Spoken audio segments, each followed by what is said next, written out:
안녕하십니까, 남재광 목사입니다. 오늘 사다리 교육 7강 시간입니다.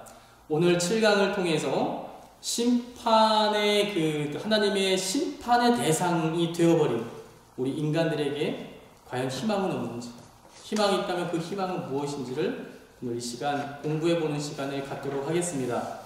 지난 시간에 이어서 오늘 강의도 특별한데요. 왜냐하면 특별하신 또 두 성도님들과 함께 하기 때문입니다. 오늘 함께 해주시는 한 분 성도님은 우리 사다리 교육, 또 우리 수요성서 연구의 열혈 애청자 우리 김순희 장로님 함께하고 계십니다. 우리 박수 한번 부탁드리겠습니다. 네, 우리 장로님 너무 항상 1번으로 봐주시고 또 댓글 달아주셔서 감사드리고, 오늘 이제 목소리만 나가지만 우리 보고 계신 성도님들에게 인사 한마디 해주시면 감사하겠습니다. 네, 방송 보는 모든 성도님들이 주님의 주시는 평강이 임하시기를 소망합니다. 네. 사랑합니다. 네.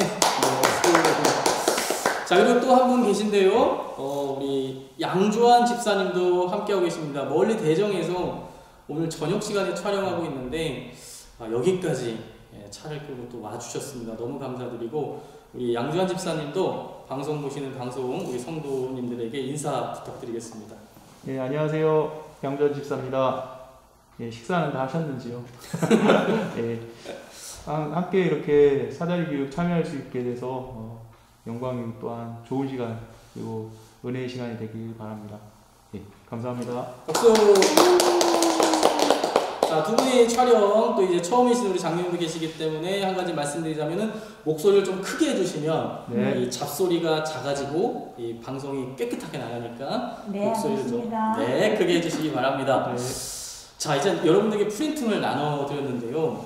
프린팅을 첫 장을 열어보시면 이런 이야기가 나와 있습니다. 우리가 지난 시간까지 쭉 공부를 했어요. 결론은 뭐였냐면 하나님은 거룩하시지만 또한 정의를 사랑하시고 공의를 사랑하시기 때문에 죄와 악을 그냥 두지 않으신다.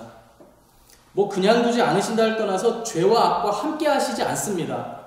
빛은 어둠과 함께 하지 않죠. 그래서 하나님은 죄와 악을 심판하시는 분입니다. 그런데 절망적인 것은 지난 시간에 우리가 뭘 배웠습니까? 사람들의 지금 상황이 어떻다고요? 사람들은 죄와 악 아래 가운데 놓여 있다는 것입니다. 자기만 죄를 짓는 게 문제인가요? 아니요. 자기 안에 있는 죄의 본성이, 조상으로부터 온 죄의 본성이 자기 자녀에게도 계속해서 이어져 나온다는 것이죠. 이거를 과거에는 이해 못했어요. 과거에는 어떻게 눈에 보이지 않는 죄가 이렇게 유전이 되냐라고 얘기했는데, 코로나 시대를 살면서 우리가 바이러스가 밝혀졌죠. 바이러스 존재에 대해서 밝혀졌고, 이제는 의학적으로 바이러스가 엄마의 몸에서 임신을 하면 자녀에게 전해지는 바이러스들이 있다는 것도 밝혀졌습니다. 그러니까 생물도 이런 현상이 일어나요. 죄가 자기만 올가매는 것이 아니고 자기뿐만 아니라 자기 자녀 세대에게도 계속해서 영향을 미친다는 것입니다. 그 인간들을 하나님은 그냥 두시지 않는다는 거예요. 왜요? 하나님은 죄와 악을 벌하시는 분이시기 때문이라는 것입니다. 그럼 우리는 다 절망스러운 상황일까요? 우리가 일단은 하나님의 심판 아래 놓여 있다는 것을 히브리서 9장 27절을 아주 명확하게 보여주고 있는데요. 오늘 이 히브리서 9장 27절 말씀을 우리 장로님께서 한번 큰 목소리로 읽어주시기 바랍니다. 히브리서 9장 27절입니다. 한 번 죽는 것은 사람에게 정해진 것이요 그 후에는 심판이 있으리니. 네, 아멘. 예, 사람의 육체가 죽을 날이 있다는 것입니다. 그러나 그 죽는 것으로 끝나는 것이 아니고 그 이후에 뭐가 있다고요? 심판이 있다는 것입니다. 그러니까 우리 인간들은 하나님의 심판 아래 놓여있는 존재라는 것이 성경이 우리에게 가르쳐주는 중요한 핵심 내용이라는 것입니다. 우리들한테 진짜 희망이 없느냐? 아니에요. 우리한테는 희망이 있습니다. 왜냐하면 하나님께서는 심판도 하시지만 그 죄와 악을 덮을 만큼의 또한 사랑이 있으신 분이시라는 것입니다. 이 하나님의 사랑이 우리가 붙잡을 수 있는 희망이라는 겁니다. 자, 이 요엘 2장 13절 말씀이 있는데요. 하나님의 이 사랑이 어떤 사랑인지 우리 요엘 2장 13절을 양조한 집사님께서 큰 목소리로 읽어주시겠습니다. 너희는 옷을 찢지 말고 마음을 찢고 너희 하나님 여호와께로 돌아올지어다. 그는 은혜로우시며 자비로우시며 노하기를 더디하시며 인애가 크시사 뜻을 돌이켜 재앙을 내리지 아니하시나니. 아멘. 네. 예, 하나님께서요 죄를 지은 이스라엘 백성들을 향해서요 뭐라고 말씀하시냐면요, 그 상태로 있을 것이 아니고 너희들이 괴롭다고 옷을 찢을 것이 아니고 마음을 찢고 하나님께로 돌아오라는 겁니다. 돌아오면 어떻게 되는데요? 하나님께서 용서하시고 다시 품으시겠다는 겁니다. 그래서 하나님께는 심판만 있으신 게 아니고 바로 그 죄를, 그 심판을 덮을 만큼의 또한 사랑이 있으신 분이라는 것입니다. 이게 우리 인간들에게 희망인 것이죠. 자, 두 분 이제 그 자녀분들이 다 있으시잖아요. 아마 뭐 혼내보신 경험들이 있으실 거예요. 네. 그죠? 뭐 예민한 건 얘기 안 하셔도 됩니다. 다 두 분 자녀분들이 다 교회에 다니시는 분들이기 때문에 어쨌거나 우리가 혼내고 나서 자녀들이 잘못했어 하고 돌아올 때 부모는 과연 그것을 막을까? 아니라는 거예요. 일단 두 분 혹시 혼낸 경험도 있는지, 혹시 이거를 또 영상을 볼지 모르기 때문에 예준이가 볼 수도 있기 때문에 너무 예민한 말씀 안 하셔도 되고요. 그냥 혼내본 경험이 있었는데 그때 마음이 어땠는지, 또 혼내고 나서 뭐 후회는 안 됐는지 한번 뭐 혼냈던 경험이 있으면 한번 나눠보도록 하겠습니다. 어떻게 보면 초보 아빠이기 때문에 혼내는 일이 많아요. 혼내는 일이 많은데 혼낼 때마다 되게 저한테는 어려운 게 나도 완전하지 않은 사람이지만 그래도 바른 거를 가르쳐야 된다는 생각에 바른 말을 아이에게 하지만 결국 그 말이 그대로 돌아서 메아리 쳐서 저한테 꽂혀요. 너는 그렇게 하고 있니? 라고. 그래서 한마디 더 잔소리를 하면 점점 어떻게 보면 할 말이 없어져요. 왜냐면 나도 그렇지 못하고 있으니까. 근데 아이는 이렇게 나처럼 이제 그렇게 틀리게 자르지 않고 바르게 자르기 원하니까 하는 말인데 결국 나도 그렇게 못하고 있다는 걸 깨닫게 되죠. 그러면서 되게 부끄러워요. 어떻게 보면 혼내다 보면 깨닫게 되는 게 좀 나 스스로 부끄러움을 많이 느끼게 되고, 그리고 잘못했다고 오면 미안하죠. 어떻게 보면 지금에 있는 예준이한테 더 좋은 모습을 못 보여줬기 때문에 또 그런 행동들이 나왔고, 보고 배운 게 결국 부모한테인데 미안한 마음이 많이 들고 그럴 때가 많습니다. 예, 맞아요. 모든 부모는 다 초보잖아요. 초보인 상태로 부모가 되잖아요. 그래서 부모 교육도 원래 필요한데 일단 우리는 정말 초보인 상태로 부모가 되는 것 같습니다. 화내실 때는, 화내시기 전에는 막 화가 나셨죠. 네. 막 진짜 내가 너를 진짜 내가 어떻게든 다시는 그런 줄 못하게 한번 만들어버리라고 하는 분노가 있으셨잖아요. 네, 그렇습니다. 근데 막상 혼내고 나서 아이가 울거나 좀 잘못했다고 하면 또 그때는 마음이 그렇죠. 좀 안 좋으시죠. 네. 우리 장로님도 네. 뭐 저희가 장로님의 자녀 아는 분이 한 분밖에 없어서 네, 자녀들을 키우려면은 네. 혼내는 일이 종종 있습니다. 그러니까 너무 어릴 때는 부모님 생각 안 하고 뭐 말도 안 하고 늦게 들어오거나 하면은 너무 힘들잖아요. 그럼 막 혼내고 하면서 막 울고 변명하고 그러면은 더 마음이 아프지요. 예, 그거 그만한 일을 품지 못하고 이렇게 했나, 이렇게 하는 식으로 다음부터 약속을 잘 하면 되지, 이렇게 하면서 하긴 하는데 너무 마음이 아픕니다. 자녀들을 너무. 우리는 교회에서 장로님을 항상 웃는 모습만 뵈니까 뭐 할 것 같은데 장로님도 막 혼내실 때 좀 무섭게 하세요? 그렇게 많이 때리거나 뭐 혼내거나 그렇진 않고 그냥 엄마와의 약속을 안 지키거나 그 정말 상상할 수 없는 그 시간을 너무 해서 애를 태우게 만들 때는 내가 너무 큰 소리 치고 혼내고 하다가 막 변명하고 울고 그러면은 아이고 내가 그냥 그 대화로 하지 못하고 내가 잘못했구나 해서 예. 그냥 마음이 너무 아프고 예. 그렇습니다. 예. 자, 여기서 돌발 질문 하나 드리도록 하겠습니다. 자, 오성우 집사님, 우리 장로님의 아드님, 혹시 많이 혼난 편이었었나요? 아니면 다른 형제들에 비해서 좀 덜 혼나는 자녀였나요?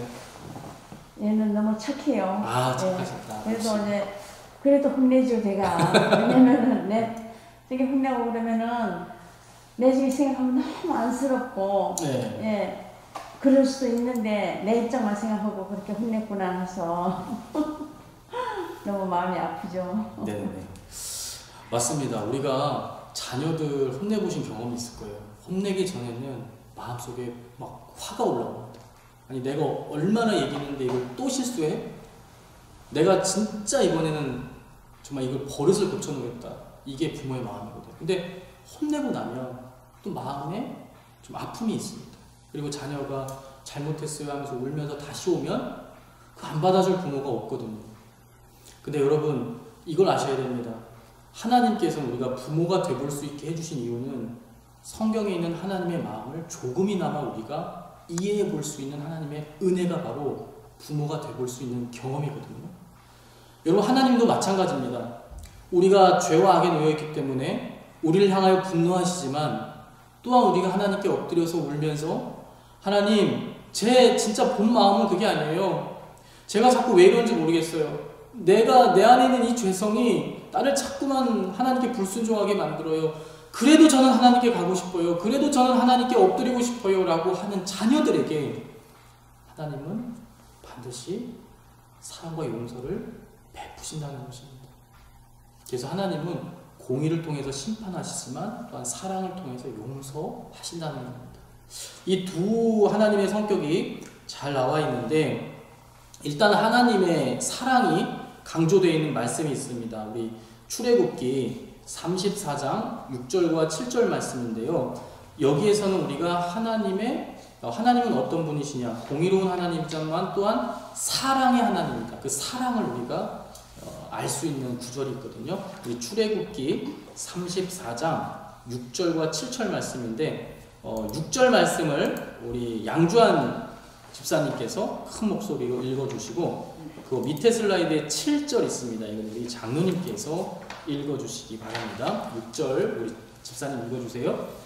여호와께서 그의 앞으로 지나시며 선포하시되 여호와라 여호와라 자비롭고 은혜롭고 노하기를 더디하고 인자와 진실이 많은 하나님이라. 7절 우리 장로님. 인자를 천대까지 베풀며 악과 과실과 죄를 용서하리라. 그러나 벌을 면제하지는 아니하고 아버지의 악행을 사손 3, 4대까지 보응하리라. 예. 우리 하나님이 어떤 하나님이신지를 하나님 스스로 설명하시면서 뭐라고 하셨냐면 6절에서 여호와께서 그의 앞으로 지나시며 선포하셨는데 뭐라고 선포하셨느냐? 여호와라 여호와라 자비롭고 은혜롭고 노하기를 더디하시고 인자와 진실이 많은 하나님이다. 이게 말은 여러 가지가 있지만 이걸 하나로 묶는다고 하면 하나님은 사랑이 있으신 하나님이다. 이렇게 한마디로 표현할 수가 있고요. 자, 7절에서는 아예 직접적으로 이렇게 말씀하십니다. 인자를 천대까지 베푸는 하나님입니다. 이 인자라고 하는 말이 좀 어려운 말입니다. 우리가 오해할 수 있는데 혹시 사람의 아들인가 이렇게 오해할 수 있는데 아니고요. 이 인자는 원어로 들어가 보면 헤세드라고 하는 조건 없는 사랑을 나타내는 단어입니다. 그러니까 내가 그런 조건 없는 사랑을 나는 천대까지 베풀 준비가 되어 있는 하나님이라고 하나님께서 스스로 직접 선포하고 계시다는 것입니다.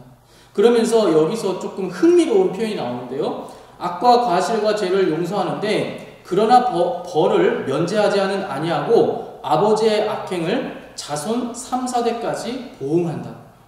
자, 인자, 즉 사랑은 천대까지에 걸쳐서 베푸시는데 아버지의 악행은 그 벌은 자손 3, 4대까지 갚으신다. 이렇게 말씀하고 계시거든요. 그러니까 이거를 과거에는 이제 우리 담임 목사님께서도 설교 중에 왜 3, 4대라고 표현했냐. 3, 4대만 심판해도 심판을 멸절이 되기 때문에 심판할 건덕지가 없다. 그런 대상이 없다. 이렇게도 해석하신 적이 있지만 또 지난번 수요 성소예배 때에는 사랑은 1000대까지 베푸시는 분이고 또 이 악행에 대한 벌은 3, 4대까지 베푸신다는 이 말은 하나님의 사랑이 굉장히 크다는 것을 아주 비교해서 이렇게 보여주는 구절이다. 이런 말씀도 하신 적이 있거든요. 그러니까 하나님은 공의로운 분이시지만 또한 사랑이 있으신데 이 사랑이 얼마나 큰지 그 죄에 대한 심판을 덮을 만큼의 사랑이 또한 있으신 분이라는 겁니다. 두 분은 혹시 좀 어려운 질문일 수 있습니다만 하나님은 공의로우신 부분이 더 클 것 같으세요? 아니면 사랑의 부분이 더 클 것 같으세요? 예를 들어서 양주환 집사님을 향해서 하나님은 회초리를 더 강하게 들고 싶어 하시는 분 같으세요? 아니면 용서하고 끼안으려고 하는 게 더 강하신 분 같으세요? 이건 그냥 본인들 생각이기 때문에 답은 없습니다. 계속 기다려주시는 분 같아요. 어떻게 보면 주의 자리에 나아갈 때 그때마다 기도는 우리의 본향인 하늘 천국을 소망한다 하고 또한 하나님을 사랑한다 하지만 바로 돌아서 이제 세상을 가면 세상의 사람들하고 똑같이 생활을 하고 그 가치관 속에서 살고 있고 더 많이 구하려고 하는 마음이 항상 있고 더 좋은 것을 가지고 싶고 뭐 좋은 차와 좋은 집과 세상의 가치관에 그대로 젖어서 살고 있어요. 근데 삶은 어려운 우여곡절도 있었지만 그 안에서 가장 계속 피할 길을 주시면서 돌아오기를 계속 기다리시는 사랑의 하나님을 저는 느끼게 됩니다. 그럼 지금까지 살아오시면서 돌아보면 우리 그런 얘기 많이 하잖아요. 이렇게 자기가 뭐 다쳤다거나 무슨 안 좋은 일 있으면 하나님 내가 잘못해서 회초리 치신 것 같다 이렇게 말씀하시는 분도 있는데 어쨌거나 양 집사님은 좀 인생을 돌아보니 회초리보다는 좀 기다려주셨던 것 같다. 기다리고 피할 길을 계속 주시고 도우시고 하십니다. 그럼 공의 하나님보다는 사랑의 하나님을 좀 더 느끼신 것 같습니다. 우리 장로님은 혹시 공의 하나님, 사랑의 하나님이 있는데 여러분 이거 답은 없습니다. 신학자들은 다 같다고 하거든요. 그래서 이거는 그냥 본인이 느끼기에 하나님은 나에게 회초리를 더 드셨는지 아니면 좀 사랑을 더 들어주셨는지 본인 느낌이 어떤지를 여쭤보는 거예요. 우리 장로님은 좀 어떻게? 저는 생각해보면은 제가 유치원 때 그냥 보육교사 선생님 따라서 교회를 주일 학생이 됐는데요. 그 무의식적으로 다녔지만은 그냥 사랑의 하나님으로 쭉 이렇게 하다가도 우리가 인생길에 풍파를 만나면서 그 속에서 정말 제가 하나님을 깊이 경험했거든요. 그래서 우리 하나님께서는 회초리 같지만 그 회초리 속에서 그 깨닫게 하시고 그 사랑을 증명하시는 그런 분이신 것 같아요. 저는 정말 하나님께 받은 사랑이 너무 커서 이를 다 정말 감정할 수 없지만은 지금도 정말 구원의 감격으로 눈물을 많이 흘려요. 왜냐하면 제가 그 유치원 때부터 쭉 오면서 계속 신앙생활을 잘했겠습니까? 결혼하고 나서 또 막 이렇게 모든 풍파가 만나서 참으로 정말 내가 스스로 헤어날 수 없는 그런 고통 속에 또 처했지만은 제가 그때는 하나님께서 함께 하시는 줄도 모르고 막 그냥 이렇게 할 때도 지나고 생각해 보니까 그 깊은 웅덩이와 수렁에서 건져주신 분은 하나님이시고 너무나 오래 참아주셨구나. 내가 정말 하나님을 올바로 알지도 못하고 하나님의 사랑을 깨닫지도 못할 때에도 하나님은 그 크신 성도를 나를 사랑했다는 너무나 그 체험이 있습니다. 내가 다 지금 말씀을 드릴 수 없지만 하나님은 공의로우신 하나님이시지만 그 공의로운 길로 인도하시려고 정말 그 채찍과 모든 고난 속에서 그건 하나님 나는 채찍이 아니고 내 잘못으로 인해서 구렁텅이에 빠진 거라고 생각해요. 그렇게 하는데 우리 하나님께서 그런 깊은 온중에 속에서 건져주시고 참으로 크신 사랑으로 품어주셨어요. 있는 모습 그대로 품어주신 그 하나님. 그래서 저는 똑같겠지만 그래서 사랑이 더 크신 것 같아요. 사랑이 더 크신 것 같아요. 예. 두 분 다 공이 사랑을 좀 더 많이 느끼셨던 것 같습니다. 이제 장로님이 정말 오랜 신앙생활 하셨잖아요. 근데 뭐 방송에서 다 말할 수 없는 정말 많은 체험을 하셨죠. 저는 이제 새벽 예배 같이 운행하면서 많이 들었지만은 그 오랜 기간 동안에 장로님이 느끼시기에 하나님은 물론 공의 하나님이시기 때문에 회초리도 들어야 하시는 분이지만 사랑을 굉장히 많이 베풀어 주신 하나님을 느끼셨다고 합니다. 맞아요. 하나님은 죄에 대해서는 아까 읽은 출애굽기 말씀에도 나와 있습니다. 죄는요 사라지는 게 아니에요. 일단 죄는요 하나님은 심판을 하실 거예요. 거기서도 출애굽기 말씀에서도 나와 있잖아요. 여기 출애굽기에 뭐라고 나와 있습니까? 악과 과실과 죄를 용서하리라. 근데 그 바로 밑에 그러나 벌을 면제하지는 아니하겠다고 말씀하셨거든요.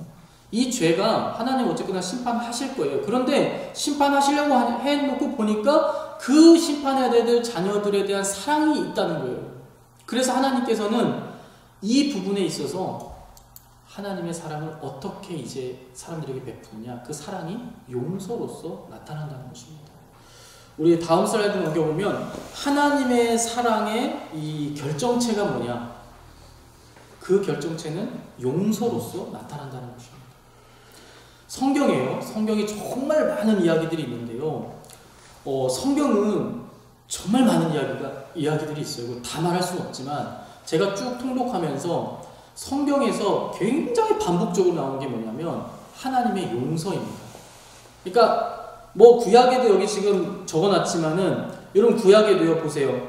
예를 들어 사사기 같은 경우에 초신자분들은 사사기가 잘 뭔지 모르겠지만 이스라엘 백성들이 하나님의 백성들이 불순종해서 죄를 지어요. 그런데 또 이방 민족들이 쳐들어오면 힘들어서 하나님께 부르짖습니다. 하나님이 그냥 참고 계신가요? 아니요. 구원의 길을 베푸세요.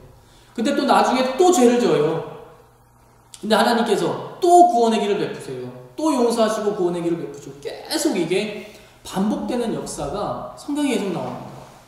또한 니느웨 성 사람들을 요나서에 보면은 용서하시는 장면이 나오는데 여러분 니느웨 성 사람들이요 그렇게 도덕적이고 선한 사람들은 아니었거든요. 역사적으로 보면 굉장히 질이 나쁜 민족이었습니다. 주변 사람을 괴롭히고 학대하고 그러한 잔악무도한 민족이었어요. 근데 그 민족들마저도 하나님은 어떻게든지 이 민족이 회개하고 나한테 돌아왔으면 좋겠다. 난 언제든지 그들을 용서하고 사랑으로 감싸주고 싶다라고 하는 그 마음이 하나님께 있으셨다는 겁니다. 그래서 성경은 뭐 구약에서부터 신약을 쭉 훑어보면 하나님께서 사랑으로 인간들을 용서하는 장면들이 계속해서 등장한다는 것입니다. 자, 신약에서 대표적인 거는요 예수님의 비유인데요. 비유의 말씀 중에 돌아온 탕자 이야기가 있습니다. 이 돌아온 탕자 이야기가 어떤 그 성경에는 제목을 돌아온 탕자라고 안 달아놓고 아버지의 마음 이렇게 달아놓은 데도 있고요. 아버지의 이야기 뭐 이런 제목이 그 단락에 달아놓은 성경이 있어요. 그 얘기는 뭐냐면 이 돌아온 탕자 이야기의 주인공은 탕자가 아닙니다. 그 탕자가 돌아왔을 때 그를 용서하고 껴안았던 아버지, 즉 하나님은 용서하고 껴안아 주시는 분이라는 걸 보여주는 게 바로 탕자의 비유거든요. 그러니까 구약에 걸쳐서 신약에 있어서 계속해서 반복적으로 등장하는 것은 하나님의 사랑이 우리를 향한 용서로서 계속해서 반복적으로 나온다는 것입니다. 그래서 우리한테 희망이 있는 거예요.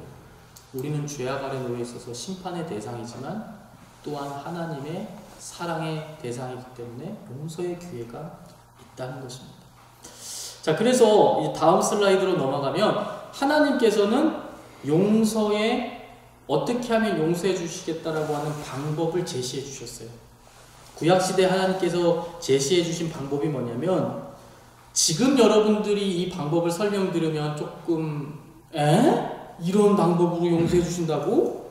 뭐 나는 뭐 어디 가서 봉사 몇 시간을 하고 뭐 이러면 해준다고 생각할 것 같은데 그건 지금 생각이고요. 당시에 정말 오래전 문화 속으로 들어가면요. 당시에는 하나님께서 어떤 방법으로 사랑하는 자녀들의 죄를 씻어주시기로 결정하셨냐면 짐승의 죽음을 통한 희생 제사를 통해서 그 죄를 씻어주시기로 결정하셨다는 것입니다. 이걸 좀 어려운 말로는 용서의 방편이라고 하는데 하나님께서 처음으로 우리에게 제시해 주신 것은 희생 제사라는 것입니다. 자, 어떤 방법이냐면요. 짐승인데 주로 염소나 양, 소나 송아지 하나님께서 지정하셨어요. 이 동물들은 거룩하다라고 지정해 주신 동물이 있습니다. 여러분 이 동물들이 뭐 다른 동물에 비해서 뭐 더 깨끗이 살고 이래서 그게 아니고 하나님께서 중요한 건 결정하셨다는 게 중요한 거예요. 그래서 이 동물들을 거룩하다고 결정하시고 그 동물들의 죽음을 통해서 그 동물들의 피 흘림을 통해서 죄를 용서하시기로 결정하셨는데 어떠한 희생제사의 절차들이 들어가냐면요. 이거는 중요한 개념이니까 한번 우리가 배워보도록 하겠습니다. 여러분들 슬라이드에도 나와 있는데요. 희생제사의 중요 개념 중에서 우리가 꼭 두 가지는 짚고 넘어가야 돼요. 첫째는 죄의 전가 개념입니다. 좀 말은 어려운데요. 초신자분들은 좀 어려울 거예요. 한번 자세히 설명을 해드릴게요. 이 죄의 전가가 무엇인지 혹시 양주한 집사님께서 희생제사의 중요 개념, 죄의 전가를 한번 좀 읽어주시겠습니까? 짐승의 머리에 손을 얹어 기도하여 죄의 책임을 옮기는 행위. 예. 그러니까 짐승을 그냥 죽이는 게 아니고 사람이 먼저 그 짐승에게 머리에 손을 얹고 안수하는 행위를 했다는 거예요. 그러면 안수하는 사람의 죄의 책임이 이 동물에게 이양이 되고 이 동물을 죽임으로써 죽어야 되는 사람 대신에 동물이 죽음으로써 사람의 죄를 용서해 주시는 이 개념이 바로 죄의 전가 개념입니다. 자, 다시 한번 설명드릴게요. 동물을 제사 드리기 전에 어떻게 한다고요? 죄를 지은 사람, 용서받아야 되는 사람이 와서 그 동물의 머리에 안수를 하면 이 사람의 죄의 책임이 이 동물에게 옮겨지고, 전가라는 게 옮겨진다는 얘기거든요. 죄의 책임이 옮겨지고 나서 제사장이 이 동물의 죽음과 피 흘림으로 제사를 지냅니다. 하나님께. 그러면 하나님께서 안수했던 사람의 죄를 용서해 주신다는 거예요. 이 개념이 좀 어렵지만 죄의 전가입니다. 또 대속이라는 또 우리가 단어를 이 제사를 이해하는데 알아야 되는데요. 우리 장로님께서 대속을 좀 설명을 읽어주십시오. 죄의 값을 대리로 속죄하는 행위를 말합니다. 예, 대속이라는 말은 말 그대로 대신 속죄한다는 거거든요. 풀어 얘기하면 대속, 대신 속죄한다. 그러니까 죄를 갚을 필요가 없는 사람이 갚을 필요가 있는 사람의 죄를 대신해서 속죄하는 행위를 어려운 말로 대속이라고 합니다. 그러니까 이 죽은 동물이 사람의 죄를 대속한 거죠. 왜냐하면 동물은 죄의 값을 치를 필요가 없는 존재인데 그런 사람의 죄를 대신해서 책임지고 갔기 때문에 이런 경우에 이 짐승이 사람의 죄를 대속했다라고 표현할 수 있는 거죠. 그래서 이 중요한 두 개념이 여러분들 꼭 이해를 하셔야 되는데 죄의 전가, 대속 이거를 이해하셔야지만 희생제사를 통해서 죄 씻음이 있었다는 개념을 정확히 이해할 수가 있습니다. 자, 정리하자면 하나님께서는 죄 있는 인간들을 심판하셔야 되는데 사람을 사랑하시니까 사람을 죽이지 아니하시고 한 가지 방법을 알려주셨어요.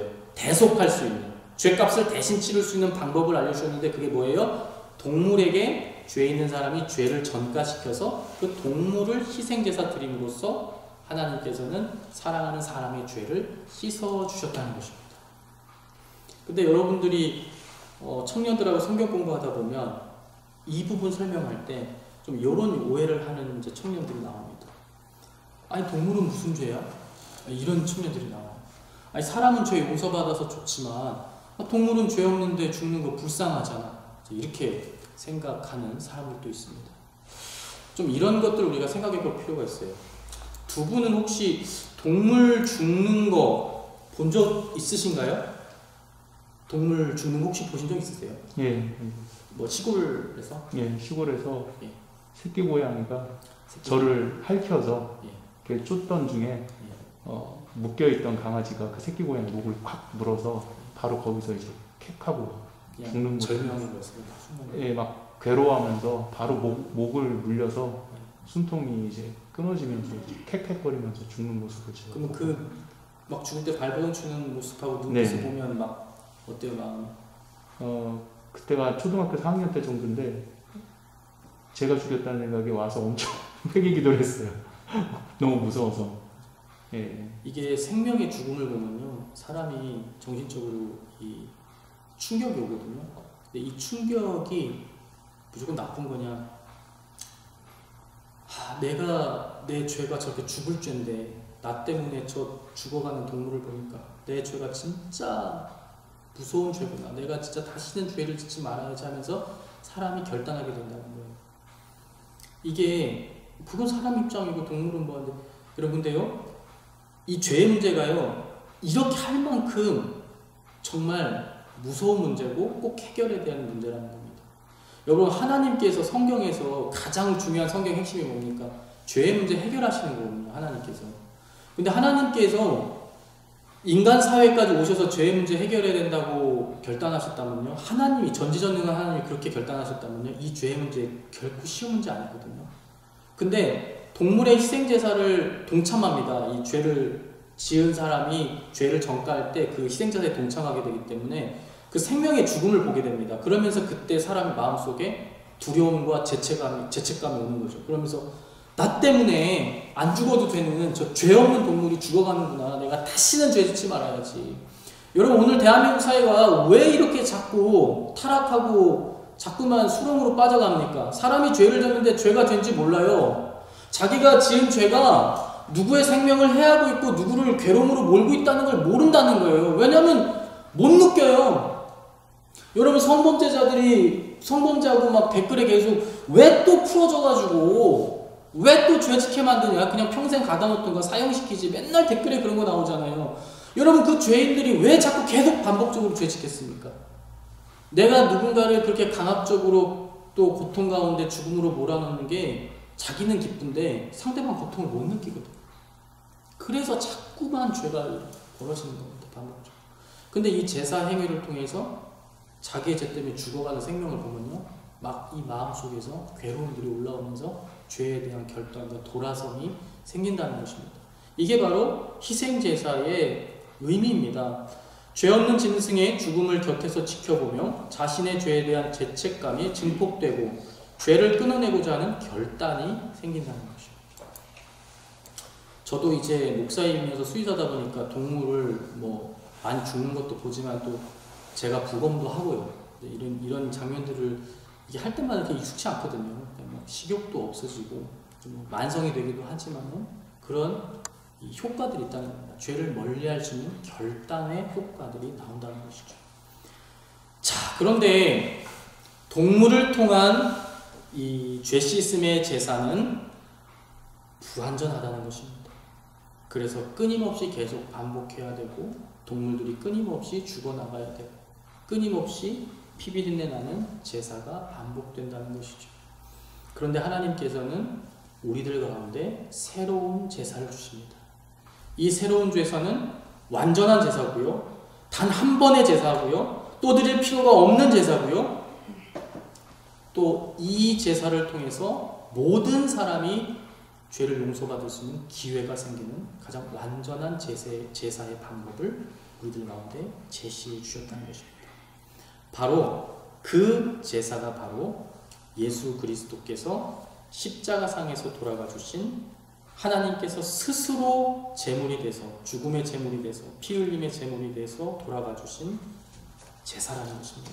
이것을 십자가의 제사라고 하는데요. 자, 우리 하나님께서 예수님께서 십자가상에서 돌아가신 건 그냥 돌아가신 거로만 의미가 있는 게 아니고요. 이것은 우리의 죄를 용서해 주시고 씻어 주시기 위한 완전한 제사로서 죽음을 택하셨다는 것입니다. 자, 마태복음 20장 28절을 보면 우리가 예수님의 죽음이 그냥 단순한 죽음이 아니고 우리의 죄를 사랑으로서 용서해 주시기 위한 대속의 죽음이었구나라는 것을 깨달을 수 있다는 겁니다. 이제 몇 가지 말씀들이 쭉 나오는데요. 우리가 하나씩 짚어보도록 하겠습니다. 마태복음 20장 28절 말씀을 우리 김순희 장로님께서 큰 목소리로 읽어주시기 바랍니다. 인자가 온 것은 섬김을 받으려 함이 아니라 도리어 섬기려 하고 자기 목숨을 많은 사람의 대속물로 주려 함이니라. 아멘. 예, 인자는 예수님을 말하는 거거든요. 예수님께서 이 땅에 오신 것은 섬김 받으려고 온 게 아니고 다른 왕들처럼 나 왕이야 나 섬겨라고 하는 게 아니라 도리어 섬기기 위해서 오셨고 더 중요한 것은 예수님의 목숨을 많은 사람의 대속물, 아까 대속이 뭐라 그랬어요? 대신 죄값을 치르는 속지 않은 행위라고 그랬잖아요. 그러니까 예수님께서 사람들의 죄를 대신 갚기 위해서 그 희생 제물로서 자신의 몸을 드리기 위해서 오셨다라고 아예 마태복음에 선언하고 있다는 것입니다. 또 말씀 한 구절을 보겠습니다. 요한복음 1장 29절 말씀을 우리 양주한 집사님께서 읽어주시기 바랍니다. 이튿날 요한이 예수께서 자기에게 나아오심을 보고 이르되 보라 세상 죄를 지고 가는 하나님의 어린 양이로다. 예, 아멘. 아멘. 예, 요한 이 선지자가 예수님께서 세례 받으려고 자기한테 딱 오시는 것을 딱 보고 뭐라고 말했냐면 빨간 글씨 보라 세상 죄를 지고 가는 하나님의 어린 양이다라고 말씀하셨다는 겁니다. 아까 대속 제물들은 어떤 걸 쓴다고 했어요? 양이나 염소나 송아지나 소를 쓴다고 했잖아요. 어린 양이라고 비유한 것은 저기 사람들의 죄를 대속하기 위해서 제물로 어린 양으로 오신 예수님을 보라고 사람들에게 얘기했다는 것입니다. 그 얘기는 뭐냐면 이 요한 선지자도 예수님께서 그냥 오신 게 아니라 우리들의 죄를 씻어주시기 위한 희생의 제물로 이 땅에 오셨다는 것을 우리들 가운데 말해주고 있다는 것입니다. 자, 우리 끝으로 한 말씀 더 보겠습니다. 요한복음 10장 11절 말씀은 우리 다 같이 한번 읽어볼까요? 시작! 나는 선한 목자라 선한 목자는 양들을 위하여 목숨을 버리노라. 예, 예수님께서 아예 못 박아서 스스로 말씀하셨습니다. 나는 선한 목자다. 선한 목자는 양들을 위해서 목숨을 버린다라고 선포하셨다는 것입니다. 예, 예수님께서도 직접 아예 내가 너희들의 죄를 씻고 생명을 구원하기 위해서 내가 내 목숨을 버리겠다라고 말씀하셨다는 것입니다. 즉 하나님의 사랑의 증표로서 용서를 주셨고 그 용서의 바로 핵심이 바로 예수님의 희생 제사라는 것입니다. 우리 로마서 5장 8절 말씀 중요한 말씀인데요. 우리 이 말씀도 우리 다 같이 한 목소리로 읽겠습니다. 시작! 우리가 아직 죄인 되었을 때에 그리스도께서 우리를 위하여 죽으심으로 하나님이 우리에 대한 자기의 사랑을 확증하셨느니라. 아멘. 아멘. 예, 바울 사도가 로마서라고 하는 성경에 무엇이라고 썼냐면 우리가 아직 죄인 되었을 때에 그리스도께서, 그래서 그리스도는 예수님이시죠. 예수님께서 우리를 위해서 죽으심으로, 여러분 왜 죽었다 그랬어요? 우리의 죄를 씻기 위한 대속의 죽음이죠. 그 죽으심으로 하나님이 우리에 대한 자기의 사랑을 확증하셨다. 그러니까 하나님이 사람들 사랑하시는 것을 예수님이라고 하는 분을 보내셔서 우리를 위해서 대신 죽게 하심으로써 그 사랑을 증명해 보이셨다는 겁니다. 근데 그 예수님은 하나님의 아들이면서 동시에 하나님이시잖아요. 그러니까 쉽게 얘기하면 내가 사랑하는 자녀들을 살리기 위해서 누군가 대신 죽어야 되는데 누가 죽기로 한 거예요? 부모 되시는 하나님, 그 하나님께서 내가 스스로 너희들을 위해서 목숨을 버리겠다라고 결단하셨다는 거고, 또 예수님이 또한 하나님의 아들이잖아요. 여러분 세상에서 자녀 죽는 고통이 제일 크거든요. 내가 내 스스로 죽는 고통도 맛보고 내 자녀가 죽는 고통도 맛볼 건데 누구를 위해서? 우리를 사랑하는 증표로서, 용서로서 그 사랑을 완전히 증명해 보이셨다는 것입니다. 그러니까 하나님의 이 사랑은 우리를 향한 용서로서 증명되어서 보여진다는 것입니다. 자, 여러분 이제 결론입니다. 여러분 아까 처음에 말씀드렸듯이 이 영상을 보고 계신 성도님들, 그리고 성도님들 혹시 아니더라도 뭐 이렇게 클릭하다가 또 유튜브에서 보시는 분도 있을 수 있습니다. 지금 이 영상을 보고 계시다면 여러분과 저는요 하나님의 심판 아래에 놓여있는 죄를 갖고 있는 인간들이라는 겁니다. 그리고 우리는 모두 다 하나님의 분노와 심판 아래 놓여있다는 것입니다.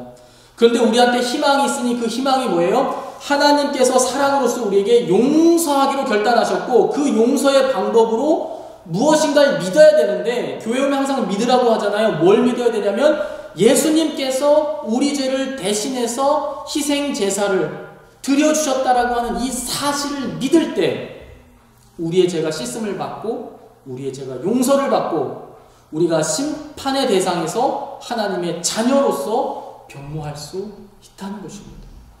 제가 마지막 슬라이드 한번 읽어드릴게요. 믿어야 합니다. 예수님이 우리의 죄를 씻어주시고 우리를 하나님의 심판에서 구원해 주시기 위해, 이게 중요한 겁니다. 믿어야 되는데 뭔지는 알고 믿어야 되잖아요. 하나님의 심판에서 우리를 구원해 주시기 위해 예수님께서 십자가 위에서 우리 대신 죽어주셨다는 사실을 믿어야 한다는 것입니다.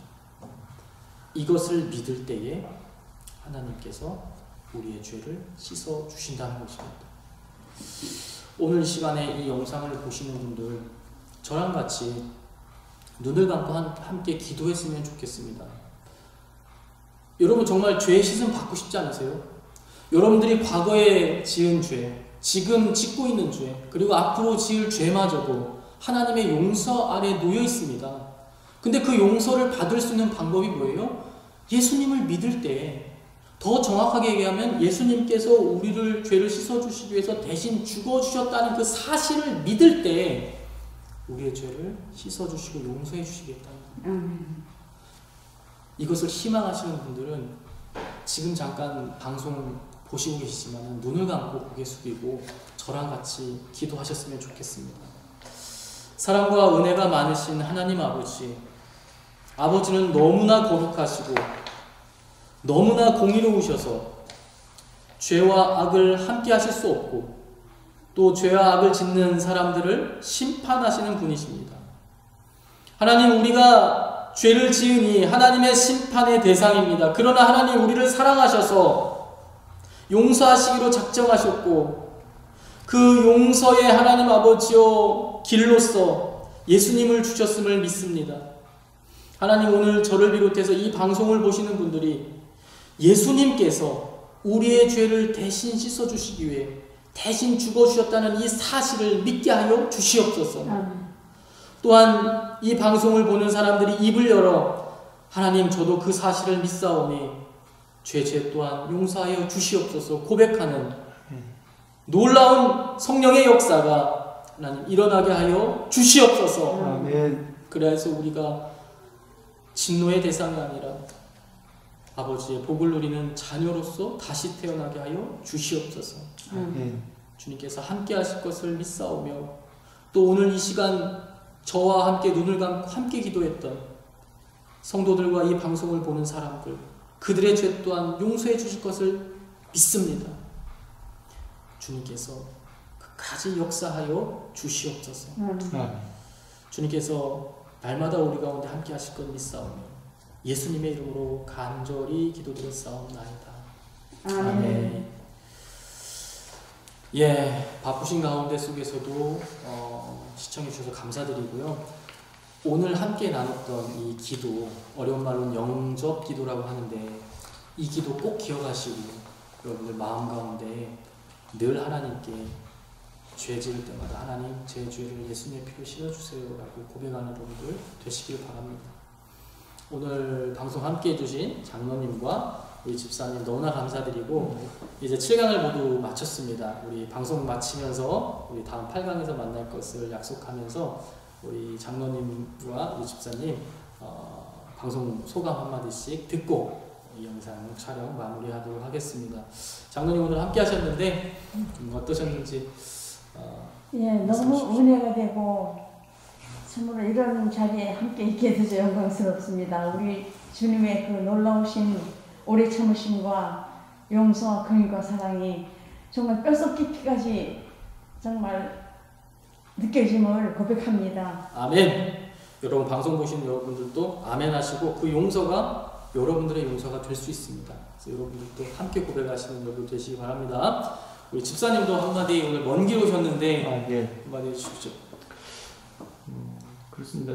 전에 사람들이 다들 요한복음 3장 16절 사랑절을 말씀하시면서 처음에 신앙생활을 할 때 그 사랑의 하나님보다는 저는 심판하시는 하나님이 더 두려웠어요.